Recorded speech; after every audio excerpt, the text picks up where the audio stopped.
Nyugan na sinasabi namin, meron na ba? May naano daw po si mama. Heto na kaya yung pagkakataon na magkakaroon ng niyugan na pagtatrabahuhan ng mga magulang nila sa Cyril. Magkano yung presyo doon nun, Cyril? 210 daw po. Dahil ito nga yung isa sa pangako natin na kukunan natin sila ng niyugan. At syempre, ngayong araw din mismo ay tutuparin ko yung unang pangako ko sa kanila na bibigyan natin sila ng munting hardiplex upang maging safe sila sa kanilang tinutuluyan na tahanan. Gandang hapon muli sa lahat ng mga manonood natin, sa mga mahal kong kababayan dyan sa abroad. Maraming salamat sa panonood ninyo. Ngayong araw, dito kami ngayon sa hardware kasi nangako ako kala Cyril sa magkapatid na si Shailene at Cyril na sabi ko nga, naawa ko doon sa tirahan nila kasi pulang dingding. So ngayon, sa munting kinikita natin sa ating platform, hindi man kalakihan pero alam ko kahit paano mapagkukunan natin ito ng pangtulong at bibili tayo ngayon dito ng hardiplex para sa kanila. At nag-message niya kay Rans ko ilang piraso yung kailangan, so hindi nila ito alam na ipapadeliver natin ngayong araw at samahan nyo kami na bisitahin ulit sila doon. Pero bago tayo pumunta doon, dito muna tayo at magbabayad tayo ng hardiplex dito. At matapos nga kami makapagbayad dito sa hardware, at 4 PM na nga na makarating kami dito sa kanilang tahanan at nadatnang ko pa sila na gumikilos na agad pagkagaling sa eskwela. Andito na kami ngayon kala Cyril at inaantay na lang namin yung hardiplex na i-deliver dito. At timing na timing din, kararating lang dito nila Cyril at saka ni Shailene galing school. Yung nadatnang ko na kakarating pa lang nag-iintindi na agad sila ng gawain bahay. Tara. Hindi atin yan. Ba, nakakalakad mo kayo siya no? Hoy, congrats mo na. Nakakalakad din ate nila na ano. Nakakatuwa ring isipin na may tutuloy na ng kanilang ate yung kanya naudlot na pangarap. Wala kasi kaming ano ngayon sa amin. Pagkain ba? Baka meron kayo dito sa... Meron ba? Langka ang ulam? Oh, masarap yan. Pwede ba kung may kain sa ere? Sige po. May kanin pa? Kahit malamig, ayos lang. Meron pa, wala na. Meron pa? Meron pa? Orange, meron pa daw. Ako talaga. Joke lang. Talagang kukuha talaga tayo ni Shailene. Kamusta yung pag-aaral nyo? Okay naman po. Anong buti? Talaga palang saktong 4 yung labasan ninyo, no? At saka 4 paglabas, ang lapit nyo lang kaya nandito agad kayo. Eh kung dati, nandun, baka 4, dadating pa kayo dun, mga 4:30, ganyan ano? Opo. Okay. Pag nung nandun ba kayo, kamustahin ko pala yung service nyo, no? Nasaan na yun? Sira na? Wala na po. Wala na? Sira na. Nasaan na? Andun po. Naiwan na doon? Okay. Kahit si kapatid nyo lalaki, hindi nyo magagamit? Hindi na ba niya magagamit? Kahit sana sa bunso yung kapatid na lalaki, sa kanya na. Andun po. Nakakilo na. Hindi po. Nasaan? Sa may likod po ng bahay. Okay. Ano ba sira? Ano po, naplat po yung gulong nung pinahiram namin po kay kuya, sa pinsad po namin. Naplat yung gulong? Opo, nagsabog. Sumabog. Di interior lang yun. Kung ganun. Kung gano'n naman, pwede naman palitan natin yun para kahit paano magamit ng kapatid ninyo. Kasi sayang naman. Yung ba may gumagamit na doon o wala naman? Wala po, nandun lang po. Kaya nga lang, di kayo doon nakakapunta, ano? Yun lang pala yung problema. Okay. So, ngayong araw, galing kami sa hardware. At yun nga, yung pangako ko sa inyo, nasabi ko, bibigyan ko kayo ng hardiplex. Kaya papadeliver na yun ngayong araw, no? At buti na lang, sinabi mo kay Rans kung ilang piraso. Opo. Tapos sinabi naman sa akin ni Rans na yung nga daw yung kailangan nyo na piraso. Sino ang gagawa kung sakaling dito yung hardiplex? Sino ang gagawa? Si Papa po. Okay. Marunong din ba si Papa nyo mag-karpentero? Si Papa po ang may gawin. Itong bubong nyo na ito? Opo. Okay. Pinagawa nyo lang yung pawid pero ang nagpanday? Ito po, pinagawa lang ito po. Si Papa po nagpawid tsaka nagawa po nito. May mga pinagawa lang kayo dyan. Pero may ginawa din si Papa nyong pawid. Tapos the rest na itong bubong na ito, pagkakagawa siya na. Opo, pati yan po. Yan po. Tsaka yan po. Okay, so may alam pala si Papa mo. All around pala si Papa nyo, ano? Marami palang alam si Papa nyo. Buti hindi pa tinutumba. Joke lang, ganun daw ba yung mga napapanood ko sa pelikula pag maraming nalalaman eh. Joke lang yun. Okay, si ate mo pala, ganyan din ang labas, alas 4 din. Minsan po. Minsan po na maaga po sila. Pero yung pasok niya, holiday din ba?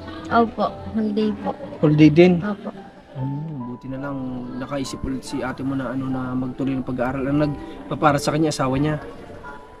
Hindi kayo sila mama at papa nyo rin? Nagtatrabaho lang po yung panggatas po ng Ay, ganun. binibili. Oh, mag-away na naman kayo. Di ba? Bagay na bagay niya yung palda niya. Oo. Babaeng babae ka. Dapat Cyril, lagi ka nakapalda. Shailene, lagi ka nakapalda. Lagi naman po nakapalit. Oo, para maging babae ka naman kahit nasa school lang. Ano? Okay, so ang nagpapaaral pa rin pala kalahati mo sila mama niyo. May tuition ba sila? O wala naman? Wala po. Parang kagaya sa inyo. Ah, Every time na may exams, doon may binabayaran. opo. Pero sa ano po, Wala na po siyang babayaran kasi, kasi, po, bayad na po. Kung nga po, kaming tatlo nag-aaral dyan sa Gonzalo, isang bayaran na lang po yun. Kumbaga, ibig niyo bang sabihin kapag binayaran yung isa sa inyo, bayad na rin siya? Opo. Ah, okay. So parang may na-encounter na tayong ganito. Sino ba yun? Sila Ate Isabel. Yung mga bata, di ba? Ganun din kapag may binayaran na isa, bayad na rin yung lahat. Okay, so ayos kahit pa paano. Sa pag-aaral niyo ba, Shailene, ano ba yung ano niyo ngayon? Ano ba yung mas kailangan niyo sa pag-aaral niyo ngayon? Yung sa tingin yung mas kailangan niyo sa pag-aaral niyo sa ngayon? Ano? Yung mga kagamitan po. Sa Gamitan, kagaya ng pako, martilyo, Hindi po. ano? Katulad po ng ng bond paper, yung mga pong ginagamit, Ah, okay. ginagamit para sa Ah, project. yung mga gamit na yung mga school supply na ginagamit nyo kapag may activities kayo, mga Opo. ganon. Yung mga kayo mas kailangan nyo. Okay, sige, di sa susunod, kapag magpo-provide kami sa inyo ng yung maramihan na para hindi nyo na kailangan bibili-bili sa no? Para kahit paano malaking bawas din. Ngayong araw ba may baong kayo? Opo. Yung po, yung binigay niyo po sa amin. Wala naman akong binibigay sa inyo. Nakaraan po. Ah, meron pa din yun? Opo. Grabe naman. Hindi nyo pa rin pala nagastos lahat? Meron pa po natira. Ay, napakatipid naman na yung dalawa na ito. Bakit yung kapag ganun ba binibigyan kayo sa inyo lang ba ginagamit yun? Ano pa? Kapag ano ba, nabibigyan kayo ng mga maliit lang na bagay na ganun, sa inyo ginagamit ba madalas yung ganun? Pambaon lang talaga Hindi, o pambili po ng bahay? bigas. Sa bahay? Opo. Hinahati po. Mori po ay Mabili tira. muna po ng- Mabili po muna ng bigas, ulam. Tapos, pag may tira po, yun na po yung amin. Yun yung babaunin ninyo. Opo. Ngayong araw, ang ulam nyo, nabanggit nyo sa akin kanina, langka. Opo. Saan galing yun? Sa bundok po, kinuha nila mama kaganina po. Kinuha nila mama mo? Opo. Kahapon. Kanina, ayan. Kahapon. May nagtataka ako sa inyong dalawa eh. Hindi, sa totoo, nagtataka ako sa inyong dalawa. Saan ba talaga nakatira ang isa sa inyo? Magkahiwalay kayo? Kahapon po yung ginawa ni mama papunta po. O kasi laging, laging opposite yung sinasabi. Yung isa kahapon, yung isa ngayon. Okay. Oo na. O kahapon daw pala kinuha. Kahapon yung kinuha. Kailan niluto ngayon lang araw? May Opo. puntang hal. Okay. Sino nagluto? Si mama pa rin. Si papa po. Ang nanguha si mama mo, nagluto si papa mo. Ganyan pala talaga dapat dapat may kumbaga sa pagtutulungan may toka palagi na isa. O kung mangunguha, ikaw magluluto, parang ganun. Okay, sige. Kumusta pala yung nyugan na sinasabi namin? Meron na ba? May naano daw po si mama. Dun kay Ate Se po. Saan daw yun? Banda? Dito daw po yata po. Oh, tinan mo. Ito yun. Masakit ang ulo ko sa magkapatid na ito. Magkaiba na naman yung isa dito daw yung bahay, yung isa doon. Dito ang lupa. Bahay nga siya sabi. Ang bahay. Bahay po. Oh, bahay. Ay, Saan ang bahay niya? Akala ko Dito lang, malapit lang. Sa baba lang, pwedeng puntahan yun. Opo. O sige, pupuntahan natin ngayon para kausapin Kala ko din ba? natin. Ano? Sino bang kausap nila? Kayo ba? Si mama Si niyo? mama po. Kaso may alaga si mama mo naman. Naandyan naman po si Ate. O di sama-sama tayo nila mama mo, puntahan natin. Tatanungin natin, ano? Ah, sige po. O sige, tara. O yung lupa malapit lang dito? Yung nyugan, malapit Diyan lang? daw po sa banda. Banda dito pero hindi kayo sure kung saan. Hindi ko po alam kay mama. So tingnan natin at kausapin namin ni Commander yung nagsasabi ng nyugan na sinasangla daw dito. Baka okay, magkaayos kami. at makuha natin para sa ganon ay may maging trabaho na sila mama at papa niya. Kasi kanina nakita namin si papa niya dito, nandito lang, parang sa ngayon siguro wala sigurong trabaho, di ko alam, di ako sure kung kakauwi lang o ano, pero nakita ko siya, nadat na namin, nandito na siya kanina. So tara, tahan natin. Dito lang daw yata yung bahay. Di saan Cyril yung bahay? Yan po sa may baba. Sa baba. Apo. Ang iniisip namin baka yung magdi-deliver ng Hardiplex baka kanina pa kasi mali pala yung na-describe namin. Pangalawang gate pala ng school yung harap ng bahay nila sa Cyril. Ang sabi kasi namin unang gate. So dito pa yung unang gate, baka kanina pa dito. Eh hindi pa sila dito masyadong kilala. Tingin ko baka pahuhuli yun. Ha? Maraming karga yung holder kanina eh. Oh, pero tingin ko tsaka kailangan magbagal, tsaka may kalayuan din yung sentro ng Kapalungga dito. Sa Kapalungga pa manggagaling. May kalayuan din. Saan mo na panood yung ganyang gupit? Parang ano, parang ibon. Saan mo napakita yung ganyang design ng buhok? Wala po. Ha? Tingnan ko lang po yun. Sa TikTok? Yes.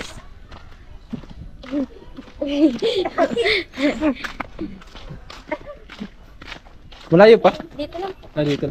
Ay, tatanong din pala natin kung may nag-deliver dito kanina, no? Saan yung ano, daan? Sige. Ate She. Tara. Saan natin ba? Ha? Saan ba? Oo.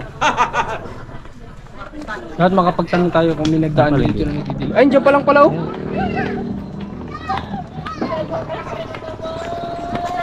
Sama ko muna dun. Ha? Sama ko muna dun. Hindi, tayo na. Tulungan na natin. Andito na yung Hardiplex. Unahin muna namin ito ibaba bago tayo makapag-usap doon. Kasi syempre magsasara na rin yung hardware. Kailangan may ibaba na natin.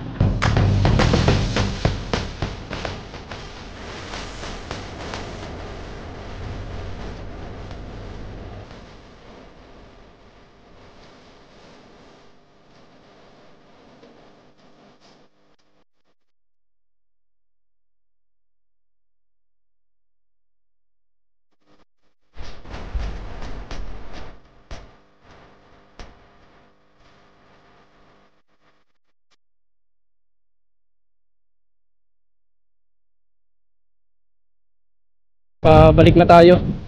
Tapos na maghakot ng mga Hardiplex at sana matabingan na yung dingding nila para yung bahay nila para nasa ganun ay safe sila doon. Ano daw? Ano? Ano? Nakapagbigay na daw yung parang gumagawa doon, parang ano, isipan pa daw. May nakakuha na sa madaling salita. Hindi, doon sa dating gumagawa ay doon nagtatrabaho. Ay. Nakapagbigay daw ng parang mahigit 30. Kumbaga may gustong kumuha. Okay, so sayang. Meron na daw palang nauna. Kailan lang ba yung sa'yo rin sinabi sa inyo? Okay, ma'am. Si mama po ang kausap. Sayang. Nay, paano po yun? Meron na daw palang kumukuha nun. Oo. Ha? Kahapon po nag-chat po sa akin. Kahapon nag-chat. Yun nga, sabi may kumukuha na daw nung nyuga na yun. Sayang naman. May nyuga na sana pwede sila pagtrabahuhan kaso wala na, may nakakuha na daw. Wala man tayong magagawa at yung gusto, yung nagkontak ka mama mo may nakakuha na daw nun. Di ang gawin na lang nila mama mo kung sakaling may iba pa, wala namang problema, no? Willing naman willing naman kaming magantay kung may makuha na sila mama mo, di sige, tsaka tayo mag-go doon.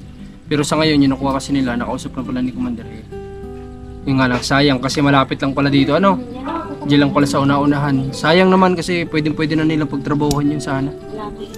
Magkano yung presyo daw nun, Cyril? 210 daw po. 210? Ilang hektarya? Nabanggit ba kung ilang hektarya? Maluwang daw yun.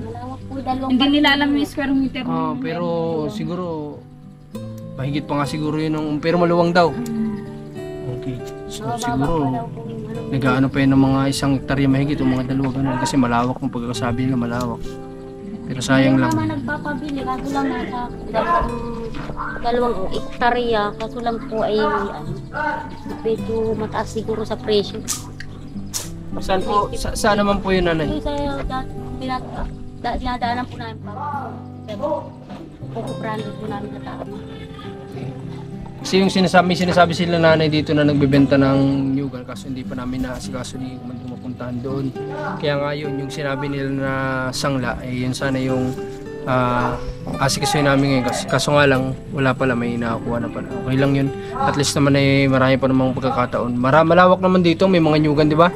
Marami pang pwedeng possible na taong nagsasangla dyan. Sana malapit-lapit dito pa po. Okay. So, Cyril, dito sa bahay nyo bukod sa dingding, para mabuo yung bahay ninyo? Ano yung kulang dyan sa bahay ninyo para mabuo yung bahay ninyo? Pinto po. Ha? Yung pinto. Pinto. Oh, dapat sinama nyo na nung nakaraan pa. Ito, bali ito lahat sa dingding lang ito. Opo. Okay, dapat sinabi nyo na sa akin nung nakaraan para sana pinasabayan na natin ang para sa pintuan ninyo. No? Pero okay lang yun kasi nabanggit ko yata nung nakaraan para sa dingding Opo. Okay lang yun. Siguro naiya sila magsabi na Kuya Marcos pati yung pinto sana malagyan. So sige pag di para anuhan natin yan ng pintuan. Paano pala pag natutulog kayo dyan sa loob na yan? Sama-sama lang kayo? Opo. Dalawa po ba yan? Dalawa yan? Kalahati. Kalahati. Dito sa kabilang side na ito sino natutulog dyan? Kami po nila mama. Tas dito po kami ni ate. Kami po tatlo. Kayong tatlo kasama yung bata. Opo. Kumusta na may baby kayo? Hindi naman kayo napupuyat. Ha? Pupuyat po, maingay po. Naiyak, pag naiyak Opo, naiyak. wala ganun talaga kapag may bata, kumusta naman yung mga assignment nyo sa school na nagagawa nyo naman? Dami nga po ay nung mga nag-send baga po sa GC. Dami pong gawain. Butit po't na tapos agad ko po. Natapos agad? Opo. Okay. Sige. So, May panibagong na nga po uli. May bago na naman. Performance tax uli po. yung exams, kailan na exams nyo? Sa Matib po ay 25 at 26. May pong April. Ang exam daw po yata ay May. May pa? Opo. So, may isa ngayon ba sa edad ninyo, sa edad nyo ganyan, may alam na ba kayo kung ano yung gusto nyong maging trabaho o maging course kung sakali mo makapag-aral kayo ng kolehiyo? Alam nyo na ba sa ngayon? Sa akin po ay, ang gusto ko po ay maging teacher po. Maging? Teacher. Teacher. Sa anong sana mga estudyante ang gusto mong turuan? High school, Elementary na lang po. Elementary sana mga gusto mong turuan. Mas maganda sa real turuan mo yung mga kinder para sumakat ang ulo mo sa mga bata. Para mabilis kang mag-matured. Si Shailene, anong gusto? Criminology. Ay, talagang lalaki pala talaga ito. Confirm. Ngayon, ay confirm na po si Shailene. Na si Shailene ay isang ganap na lalaki.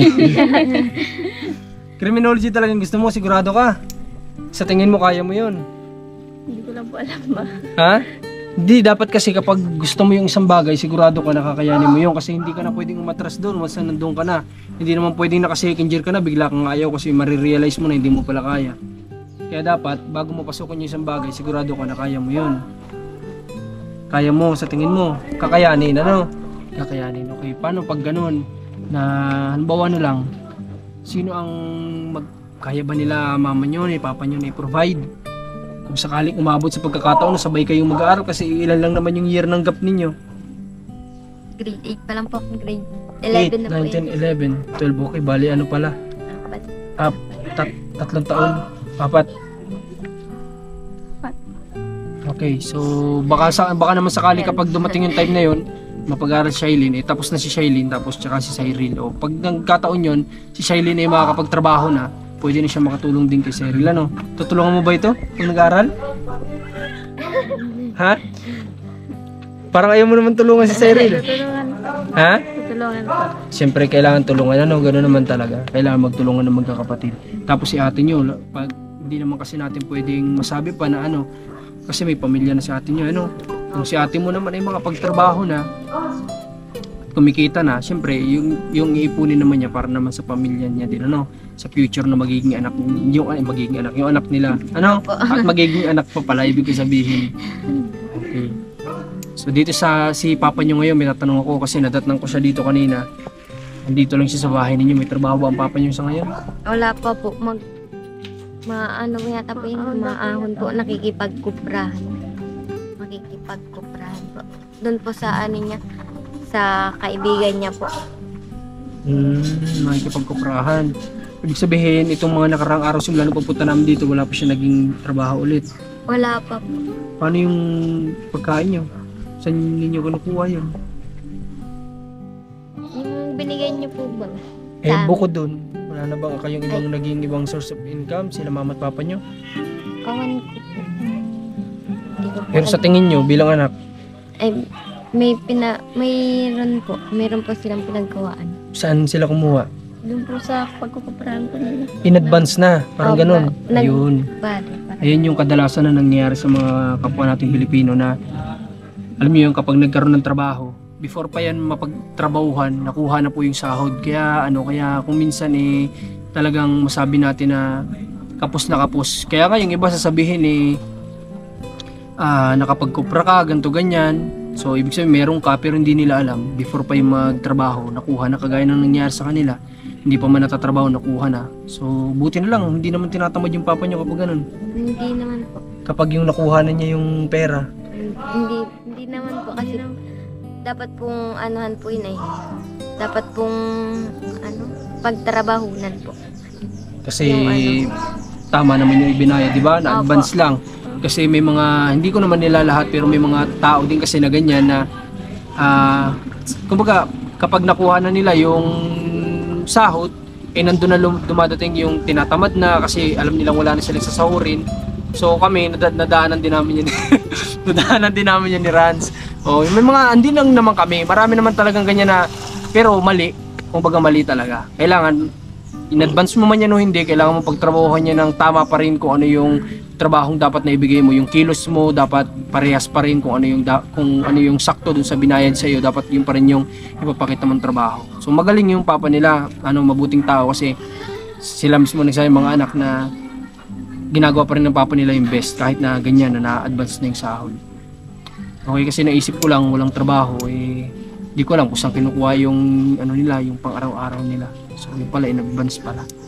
Okay, kaya nga gusto ko sana makakuha kayo na ng nyugan para nang sa ganun hindi na nawawalan ng trabaho yung tatay ninyo. Ano? Opo. Kapag sa nyugan, may idea ba kayo dyan? Kayo magkapatid? Ay, opo. Meron? Taga ipon, tsaka yung palaw po. Marunong din po kami. Sino nagpapalaw sa inyo na marunong? Marunong lang po, pero hindi pa po yung sanay na madamihan baga pong pinapalaw. Pero marunong kayo? Opo. Nakaranas na ba kayo na tumulong kala mama at papa niyo sa ganyang trabaho? Opo, lagi naman po kami. Dun po sa may kinukuprahan din po sa bundok. Naglulugka pa nga po kami. Tapos nagtatatad. Diretso sa ako na po. Ganun. Kaya pala sila marami natututunan kasi ang dami ding alam na trabaho ng magulang nila, no?